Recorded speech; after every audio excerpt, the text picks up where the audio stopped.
গাছে ফুল না আসার কিন্তু দুটো কারণ। আমরা সার বেশি দিয়ে ফেলি, তার জন্য কিন্তু গাছ ফুল দেওয়া ভুলে যায়, এবং সার কম দিলেও কিন্তু গাছ ফুল দিতে পারে না। সঠিক সময় সঠিক খাবার দিলে গাছ অবশ্যই ফুল দেবে। তা আমি গন্ধরাজ ফুল গাছে কিছুদিন আগে যেই খাবারটা দিয়েছি সেই খাবারটাই কিন্তু আমি সব গাছেই দিয়েছি, আর এই টগর গাছেও দিয়েছি। বেশ ভালো ফুল দিচ্ছে। একটা ছোট্ট গাছ দেখুন কত সুন্দর ফুলে ভরিয়ে দিয়েছে।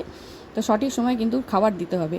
আমাকে যারা কমেন্ট করেছিলেন টগর গাছে আপনাদের ফুল আসছে না, আজকে আপনারা এই খাবারটা দিয়ে দেখতে পারেন, এবং খাবারটা দিয়ে কিছুদিন অপেক্ষা করুন। একটু লাল পটাশ দিতে পারেন, লাল পটাশ যদি না থাকে একটু সাদা সিঙ্গেল সুপার ফসফেট দিতে পারেন। এই টগর গাছ খুব ভালোবাসে। এবং একটু সর্ষের খোল দিতে পারেন, শুকনো সর্ষের খোল দেবেন। এখন গাছে কিন্তু লিকুইড সার দেওয়া চলে না, বর্ষাকাল এরকম সলিড খাবার একটু দেওয়া যেতে পারে। গাছের চারপাশে দিয়ে এরকম রেখে দেবেন, খোঁচাবেন না, কিচ্ছু করবেন না, মাটির ওপরেই রেখে দিন। কেন বৃষ্টির জল পড়বে, আস্তে আস্তে খাবারটা খাবে এবং তাতেই ভালো ফুল দেবে। আপনারা খুঁচিয়ে দেবেন না, মাটির ভেতরে চলে যাবে, গাছটা খাবারটা খেতেও পারবে না, আর সারটা নষ্ট হয়ে যাবে। তাই জন্য মাটির ওপরে দিয়ে দেবেন।